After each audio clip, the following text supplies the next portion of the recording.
शुक्रिया, आपने सवालात मेरे लिए और उनका बिल्कुल जवाब दिया, और ये कोई प्लान भी नहीं था, मैंने खुल के अपनी मर्जी से सवालात आपसे किए हैं। आप ये पूछना चाह रहे थे कि सीकर को माफ़ी क्यों नहीं है और आप किस तरह से बरी हो जाते हैं इस मामले में।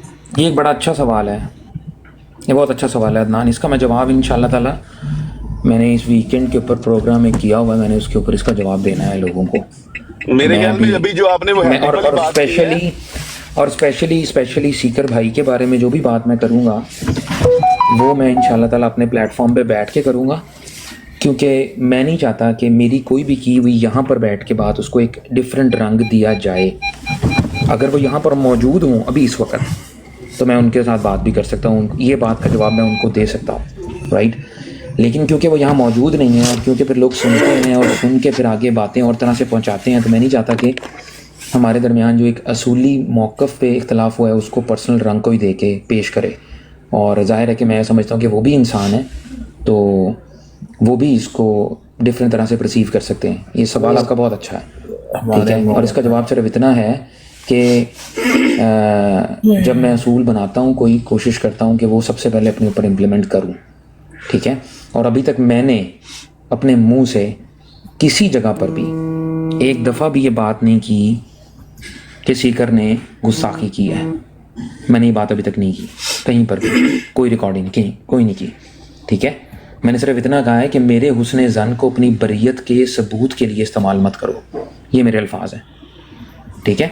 तो वो इंशाल्लाह ताला जब मैं डिटेल में बात करूँगा इसके ऊपर तो इंशाल्लाह ये भी मंजर आम पे बात आएगी।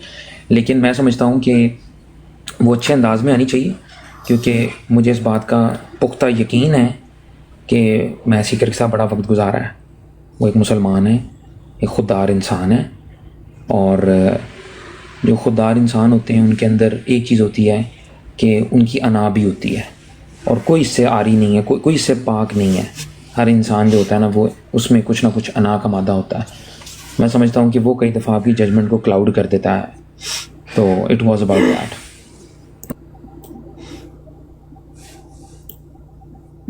जी नोवर्ड भाई आए हैं। नोवर्ड भाई अस्सलाम वालेकुम। सलाम, ये हाल हाल आपका कोई सवाल है? आपका शुक्र है नोवर्ड भाई, आपका कोई सवाल है? हमारे पास खलीफा वगैरह साहब बैठे हैं।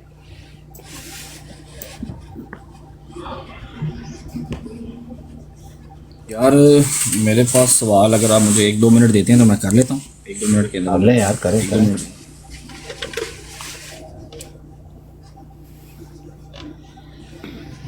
जी करें।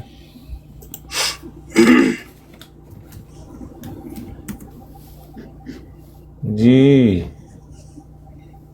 अच्छा, 1 मिनट ले रहे हैं। चले, वो शरारत करके चले गए। लेकिन यार वो उनकी शरारत जो है ना वो सबके साथ होती है, सिर्फ आपके साथ नहीं होती, वो हमें भी पै जाता है। नहीं, वो तो मुझे पता है, उनकी शरारत हर एक के साथ होती है, वो शरारती इंसान ही हैं। तो वो आए थे और शरारत करके चले गए। नहीं, मुझे तो पता ही नहीं था। दरअसल टिकटॉक का बहुत बड़ा हिस्सा शरारत सुना था, कौन सा दिया आपने कल, इसलिए शरारत बनती भी है। हमने हिस्सा डाला ही टिकटॉक का हिस्सा है ही शरारत। एक मुझे मिले हैं मोहम्मद अहमद भाई, ये एक शरीफुल नफ्स इंसान है। दूजे हैं ये व्हाट्सएप आते हैं कभी कभी, ਤੇ ਮੈਨੂੰ ਭੁੱਲ ਗਿਆ ਭਾਈ यार मैंने भूल गया दोस्तों को अक्सर पूछ जाता है हैं काइंड है, मैं भी तो शरीफुल नफ्सा। तू सबसे बड़ा शरीफ है यार, शरीफों का शरीफ है। नोट भाई, अगर सवाल नहीं है तो चंगेज भाई को बोलने का मौका देते हैं।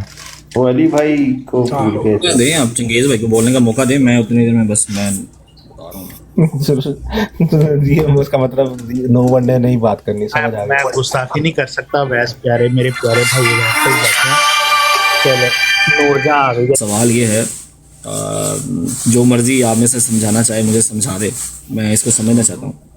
ये सूरह अल हजरात के आयत नंबर 12 जिसमें अल्लाह सुब्हानहू तआला कहते हैं, और तुम में कोई दूसरे की ग़ीबत ना करे, क्या तुम में से कोई पसंद करेगा कि अपने मुर्दा भाई का गोश्त खाए? तुम्हें तो ये नागवार गुजरेगा। इसी तरह सुनन नबी दाऊद हदीस नंबर है 4868, जब कोई शख्स तुमसे बात करे और फिर उधर उधर देखे, यानी जाहिर करे कि ये बात खुफिया है, तो वो बात तुम्हारे लिए अमानत है। इसी तरह एक और मुसन्नद अहमद बिन हंबल 18439 नंबर हदीस है, जो शख्स किसी की वो बात सुन ले जो वो नहीं चाहता कि दूसरे सुने और फिर उसे आम कर दे, वो आग का मुस्तहिक है। और इसी तरह सूरह अल-हजरात की आयत नंबर 12 के अंदर बड़ी क्लैरिटी के साथ लिखा है, और एक दूसरे के राजों की टो में ना लगो।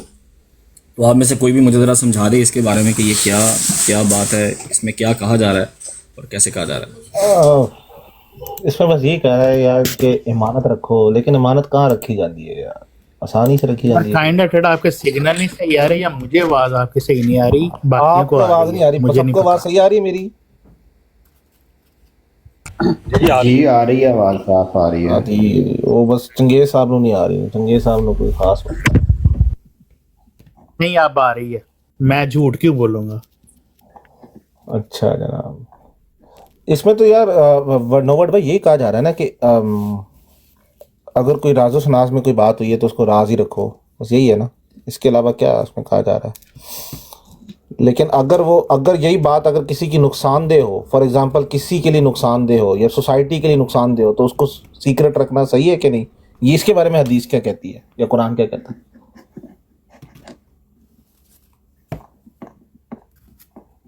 नोवर्ड भाई यार बाकी दोस्तों का भी ओपिनियन ले लें, सब दोस्त बैठे हैं, पूछो क्या कहते हैं इसके बारे में। फिर अगली बात तो बात की है यार। वैसे मेरा तो इस बारे में ये है कि देखें, ये तो एक गिबत की बात ही हो रही है कि किसी के पीठ पे, अगर इसमें राजदारी वाली कोई बात तो नहीं है। इसमें तो यही है कि आप किसी की भी बंदे की बात उसकी पीठ पीछे उसकी बुराई या इस तरह की बात करने की ज़रूरत नहीं है। इसका मतलब ये काम से काम होना चाहिए, टू द पॉइंट बात होनी चाहिए।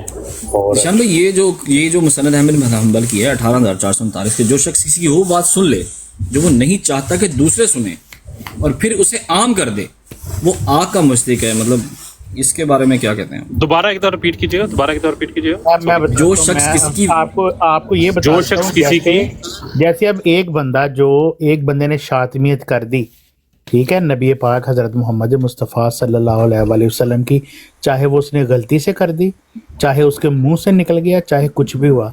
नहीं वो चंगेज़ खान भाई, नहीं, मैं बताने लगा, मिसाल गलत है ना, मिसाल गलत है यार। नहीं ये ना दे आप, मैं चाहता हूँ कि कोई मिसाल भी ऐसी ना दे, ऐसी बात, कोई और मिसाल दें। कोई ऐसी बात जो आपको किसी ने करते हुए, कोई ऐसा मसला जो आपको करते हुए किसी ने देख लिया और वो चाहता है कि आपने देख लिया और आगे उसको ना फैलाएं, तो वो अगर आप वही बात आगे फैलाते हैं, दूसरों को कहते हैं कि चंगेज़ खान है, वो मैंने उसको देख लिया, वो ये कर रहा था, आप उस बात को बार बार फैलाएं और बारहा लोगों को करें, तो इसके अंदर सिर्फ ये जो आपने हदीस बयान की है, इसके अंदर हदीस के अंदर तो दोज़ख का जिक्र है ही है। तो खुदा ताला ने कहा जो मेरे बंदों का जो ऐब छुपाता, ऐब नहीं छुपाता, तो कल को खुदा ताला के हुजूर जब वो पेश होगा तो उसके सारे ऐब जो उसके अंदर हैं वो खुदा ताला, कोई ऐब उस ऐब से वो नहीं होगा, सारे ऐब उसको दिखाने पड़ेंगे। जो दूसरों के ऐब दिखाता है ना लोगों के सामने कि ये देखो इसके अंदर ये ऐब है, उसके अंदर ये ऐब है, जो दूसरों के ऐब लोगों को दिखाता है, तो खुदा ताला की ज़ात ने ये कुरान करीम में भी है कि क़यामत वाले दिन उसका भी कोई पर्दा नहीं रहेगा। फिर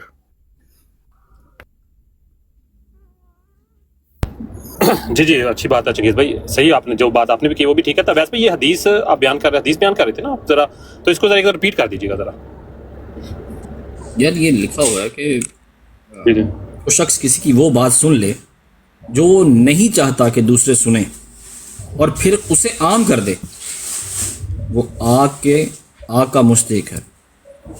नहीं बिल्कुल, इसमें जैसे भी चंगेज़ भाई ने भी एक बात पे थोड़ी रोशनी डाली है, तो इसमें तो यही बात समझ में आ रही है कि बाज़ वक़्त कुछ ऐसी बुराइयां होती हैं कि जो हम अपनी आंख से देख तो लेते हैं, ठीक है, लेकिन वो अगर वो माशरे के अंदर अगर हम आम करेंगे तो वो चीज़ जो उनसे वो माशरे के लिए भी ख़तरनाक होगी और उस बंदे की भी जो इज़्ज़त थोड़ी सी बनी हुई है ना उसके लिए भी ख़तरा होगा। तो मेरे अंदाज़े के मुताबिक ये ऐसे ही है कि अगर माशरे में उस बात को फैलाया जाएगा तो वो माशरे के लिए एक फितना भी बन सकती है, ठीक है, तो और उस बंदे के लिए भी ख़तरनाक साबित हो सकती है। तो यहाँ पर यही है कि मेन बात तो ये है कि जिस बंदे ने वो देखा है उसको छुपाने का ही कहा जा रहा है कि वो आगे ना करे, नहीं तो वो भी अजाब का मुस्तहिक होगा। इसमें मुझे तो ये चीज़ सॉरी टू इंटरप्ट, बट इसमें तो ये हमें कुछ चीज़ें सोचनी चाहिए कि अब कुछ ऐसे मामलात होते हैं जहाँ पे गवाही जैसे कि एक होती है, गवाही कहीं पे जरूरत पड़ जाती है। मैं उस तरफ भी आ रहा था, मैंने भी बात सोच ली थी, लेकिन बात अगर वो मांगी जाए गवाही तो फिर तो ठीक है, पर अगर उसका केस कहीं अदालत में चला जाता है, गवाही मांगी जाए तो फिर तो वो वही बोलेगा जो उसने देखा है, ठीक है। लेकिन अगर वो उससे कोई मांगा ही नहीं जी, नहीं, वो जाके नहीं बताएगा कि इसने गलत काम किया, ताकि 2-3 गवाह और आए अगर किसी और ने भी देखा है। देखिए हाँ, इसमें 2-3 चीजें और भी हैं। एक तो इसमें हाँ ये भी बात है कि नोयत भी चेक करनी पड़ेगी। बात आपकी ये भी ठीक है कि अगर तो उसने कोई ऐसी चीज देख रहा है कि जिसमें उस बंदे को ये बात लग रही है कि यार शरीयत तो इस चीज से बड़ी सख्ती से मना कर रही है, तो इसको अदालत में घसीटा जा सकता है या कारी के सामने पेश किया जा सकता है इसके इस फेल के लिए। तो वो अपने साथ 2-3 बंदू और को बुलाता है कि यार मेरे साथ गवाह बन जो इस चीज के लिए, कल को हम इसको कारी के सामने पेश कर सकें। तो मे भी ये भी है, लेकिन मे भी अब इसमें बहुत सारे पहलू निकल रहे हैं। ये एक और पहलू ये भी तो निकलता है ना कि अगर वो एक ऐसी चीज है जो उस बंदे को पता लगी है, लेकिन बज़ाहिर वो बंदा लोगों को कुछ और बता रहा है, लेकिन अंदर से जिस बंदे को पता लगी है वो फिर जाके ताकि आगाह करे और लोगों को गुमराह होने से बचाए। ये भी तो एक चीज है ना, मतलब ये भी एक पॉइंट आता है ज़हन में कि आप हर चीज को अगर छुपाएगा तो इसमें ये भी पॉइंट आ सकता है कि एक बंदा, एक औरत और मर्द हैं, वो रजामंदी के साथ बिना निकाह के कुछ ऐसा फेल कर रहे हैं। मैं कह रहा दोनों रजामंद है, बात लड़का लड़की दोनों रजामंद है, लेकिन बिना निकाह के एक फेल ऐसा कर रहे हैं। अब वहां पर क्या ये हद लागू होती है? क्या वहां पर उस बंदे ने जिसने देखा है उसे चुप रह जाना चाहिए या उसे इनके ऊपर केस करके कारी के सामने पेश करना चाहिए? ये इस्लाम में तो सजा है ना इसकी। ये तो मुझे ईशान साहब एक मजाकी सी बात याद आ गई कि वो एक बाबा जी ने ऐसे केस को देख लिया लड़का लड़की को, तो बाबा जी ने कहा कि शिकायत लगेगी, तो उन्होंने कहा बाबा जी रफा दफा करें बात को, तो कुछ नहीं होता। बाबा जी ने कहा मेरा भी हिस्सा डालें, और जब बाबा जी से कुछ हुआ नहीं तो बाबा जी ने यही कहा कि नई शिकायत ही लगेगी है। तो मैंने वही याद आ गई बाबा जी वाली।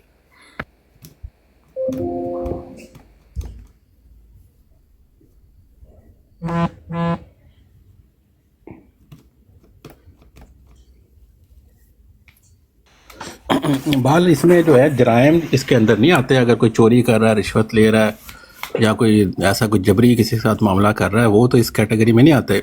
इसीलिए हदीस की शरह लिखी गई हैं। इस तरह की जो हदीस होती हैं उनमें शरह लिखी जाती है। उलमा सारी हदीस का जिनका इल्म होता है, कुरान का इल्म होता है, फिर वो उसकी शरह लिखते हैं कि इसमें कौन कौन से मामला शामिल होते हैं और कौन कौन सी चीज़ें एक्सक्लूड होती हैं। जब आप आम बंदों से सवाल करें तो वो फिर अपनी जो इल्म है उसके हैसियत से बात करेंगे। इसमें जराइम बहरहाल शामिल नहीं होते। अखलाकी कमजोरियाँ इंसानों में होती हैं, बात चीज़ें कोई कमज़ोरी से गलती से बात इंसान कर देता है काम, तो वो उन चीज़ों पे पर्दा डालना चाहिए। मुझे तो इस पे लग रहा है कि मुझे तो इस पे ये बात लग रही है कि कोई ठीक है, बिल्कुल अदनान भाई अपनी बात बिल्कुल ठीक है कि ये तो मेन बात तो ये है, मुफ्तियान जो उनसे होते हैं वो भी इस बात के ऊपर मेन बता सकते हैं कि इसके अंदर कौन कौन सी चीज़ ऐड है या कौन कौन सी चीज़ इसके अंदर ऐड नहीं है। तो बाकी बात यह है कि इसमें एक अल्फाज भी आया है कि जो कि नामुनासिब हो, अल्फाज भी असल में उस तरह के है ना। आगे अगर ये हदीस की शरह भी आगे लिखी होगी किसी ने ना, अगर वो भी पढ़ेंगे वैस को पता तो जरूर होगा, ऐसी बात तो नहीं कि वैस ने सवाल उठाया है तो वैस ने पहले उसके बारे में जरूर पहले पढ़ा होगा, सारी रिसर्च की होगी, फिर वो सवाल तौर पर कोशिश किया गया है कि आपने पर्दा दरी कर दिया इंसानी जो बशरी कमजोरी। अच्छा, मैं इसमें एक चीज़ ऐड करूँ, सवाल अच्छा है और सवाल क्यों पूछा गया है मुझे उसका भी इल्म है। अब बात ये होती है इसके अंदर कि एक है आपका राज है, ठीक है। फॉर एग्जांपल आपने किसी को पैसे देने हैं, आपने दोस्त को बता दिया फ़लाँ को पैसे देने हैं, राइट।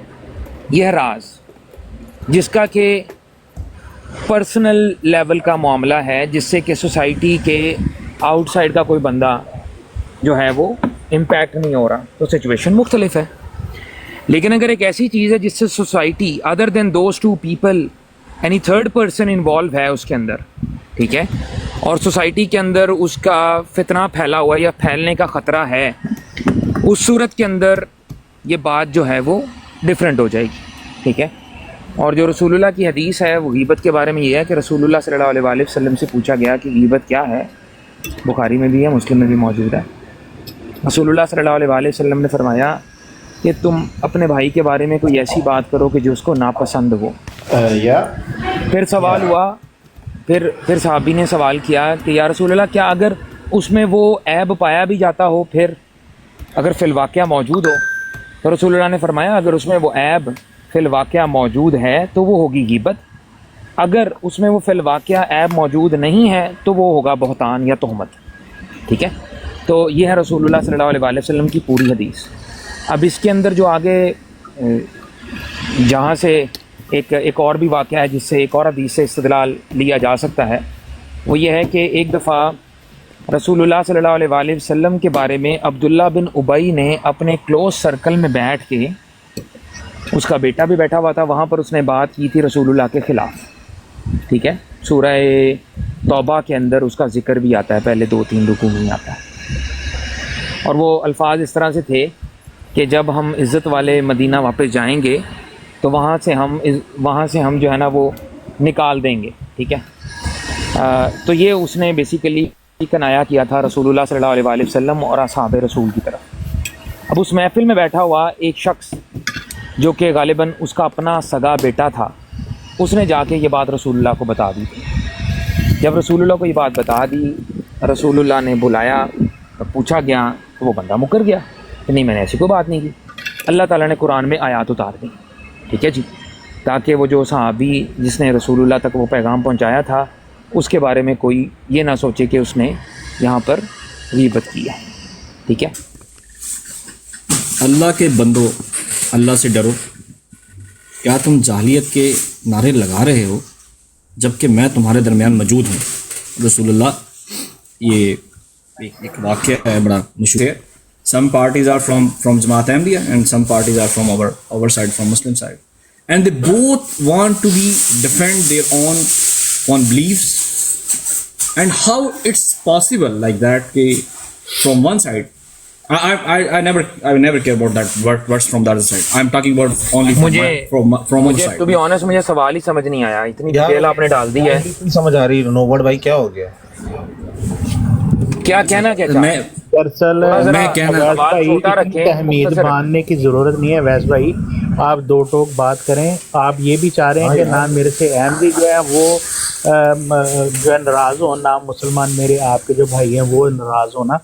नहीं, मुझे नाराज़गी की किसी की मुझे नाराज़गी का किसी का कोई मुझे अल्लाह जानता है, मुझे नाराज़गी की किसी की कोई परवाह नहीं है। ये बात नहीं है कि मुझे नाराज़गी की परवाह है। मेरी सवाल दो टोक ये है कि एक टीचर डीएलटी पढ़ा रहा है और 2 टीचर हैं और दोनों का सब्जेक्ट डीएलटी है। छोड़ डाला जिसने गलती पकड़ी जी उसने चोर डाल दिया। हाँ जी, अच्छा। और वो ना लेक्चर से पहले वो वाला चैप्टर एक बार पढ़ के आते हैं, तभी 3.95 जीपीए भी आता है, सी समझ आई। लेकिन जिनके होते हैं ना जीपीए 2.1, 1.8, जिन्होंने वो क्या कहते हैं पंजाबी के अंदर छोले दे के पास किया होता है, उनकी बला से क्या है, वो टीचर सही पढ़ाए या गलत पढ़ाए, उनका काम होता है एक रात पहले तैयारी करना पेपर की, और उसके अंदर भी लोगों से गैस मांगना हॉस्टलों में जाके, और लोगों कहना यार है मैनू करा दे, मैनू नहीं आंदा, या फिर नकल करना।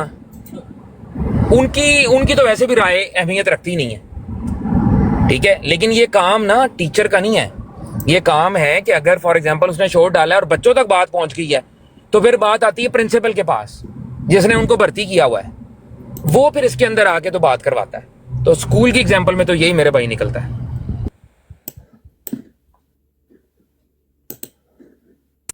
ठीक है, बस सही है। चले मुझे एक बात बताएं, एक बंदे ने दूसरे बंदे को राजदारी में बात बताई अपने ईमान के बारे में, दूसरे बंदे ने वो बात तीसरे बंदे को बता दी, ये क्या है? गलत है ये बात, गलत है ये, गलत है ना। ऐसा ही और ये आपका सही जवाब। एक बंदे ने एक बात गलत की। वो प्रिंसिपल लेकिन इसमें मसला ये है कि एक बात जो ये चंगेज भाई एक मिनट देना जरा ये, लेकिन एक बात ये है कि एक बंदे ने एक फ्लो में कोई बात कर दी हाँ और गलती से डेफिनेटली गलती से फ्लो में कोई बात कर दी, मासूम था बेचारा, मासूम, उसे पता नहीं कोई था। दो राय नहीं, रोटी को पता चोरी था। कहता था और रोटी डालता था नाक में। नहीं ऐसा नहीं बाज दफा तर आफ्टर मैथ के बाद जब एक बंदे ने कोई बात की और दूसरा बंदे के दोस्त मिलके उसे गालियां दे रहे हों और वो बंदा उनकी करेक्शन ना कर रहा हो और वो कह रहा हो कि मिट्टी पाओ यार छड्डो वो भी साडा भरा है, हाँ तब पता लग जाता है। और स्पेशली उसको सबसे पहले पता लग जाता है जिसके बारे में गालियां चल रही होती हैं। अवैस भाई मेरा ख्याल है काफी है। हाँ यार अवैस भाई फिर ये आप जब अपनी ब्रॉड लगाएंगे आपकी ब्रॉड पे आके फिर इसके ऊपर बात करेंगे। आई थिंक सो कि इसको यहीं पे हम स्टॉप करते हैं, जब आप लगाएंगे तो वहीं पे देखें देखें वैस भाई, आपने इस ब्रॉड पे आके एक चीज शुरू किया तो खत्म भी इधर ही होगी। कर दिया ओपन भाई, खत्म कर नहीं दिया। ये सवालात अच्छे हैं लेकिन वही बात है, मैं बताता हूँ सवाल बहुत अच्छे कर रहे हैं भाई, बहुत ज्यादा अच्छे सवाल कर रहे हैं। और मुझे मैंने पहले भी वो मोहम्मद हुसैन साहब आए थे, उन्होंने भी काफी गुगलियां फेंकी हैं और इससे पहले अदनान साहब ने गुगली फेंकने की कोशिश की है, वो पकड़ी गई है, वो मैंने रिवर्स स्वीप करके बाहर फेंक दिया है। नो भाई वाकई मसला भला क्या है? मसला ये है कि जो लोग ईगर है ना इस बात को जानने के लिए, नो भाई वो इंशाअल्लाह उल अजीज बात को ना बगैर किसी को ऐसा फील कराए कि किसी की तज़हीक हो रही है या किसी को नीचा दिखाने की कोशिश हो रही है, इंशाअल्लाह ताला बहुत सारी बातें क्लियर हो चुकी हैं। और वो कहते हैं कि अक्लमंद जो होते हैं ना उनके लिए बहुत बड़ा इशारा होता है ना, छोटा सा इशारा भी उनके लिए काफ़ी होता है। लेकिन जो लोग निकालना चाहेंगे, मैं तो ऑनेस्टली बता रहा हूँ, मैं अपनी ब्रॉडकास्ट इंशाअल्लाह ताला लगाऊंगा, मैं मौका दूंगा सबको आके वो सवाल करें। खुल गया नीचे। एक मिनट रुकें। अच्छा, अब मसला ये है कि जब आप किसी को कटहरे में खड़ा करते हैं ना, स्पेशली अवाम की अदालत में जब आप आते हैं, ठीक है, तो उस वक़्त सवालात के रुख स्ट्रेट होने चाहिए, सीधे होने चाहिए। मतलब मिसाल वो होनी चाहिए जो कि फिट इन बैठती हो। लोगों ने यहाँ पे कोशिश की अवाम की अदालत के अंदर चीज़ों को ला के, ठीक है, और वो चीज़ें भी सुनी गई, हर एंगल से सुनी गई। मेरा ख्याल है कि रिसर्च एंड डेवलपमेंट पूरी कर लें अवैस भाई, इतनी रिक्वेस्ट है आपकी, आप भाई हो, छोटे भाई हो, इसलिए कह रहा हूँ। ठीक है सर जी। वैस भाई मेरी भी आज क्लास लगनी है शाम को, और मेरी भी कोई तैयारी करवा दें, कोई इस तरह के सवाल पूछ के लाके मैं भी। तकलीफ में जब बंदा होता है ना, देखिए तकलीफ में जब इंसान होता है ना, तो मैं तो तकलीफ में हूँ, इसमें कोई दो राय नहीं है, इस बात को लेके तो मैं तकलीफ में हूँ। लेकिन ठीक है कि मैं इस पे मजीद जो है वो फिर किस दिन ब्रॉड लगेगी तो इंशाल्लाह ज़रूर आगे बात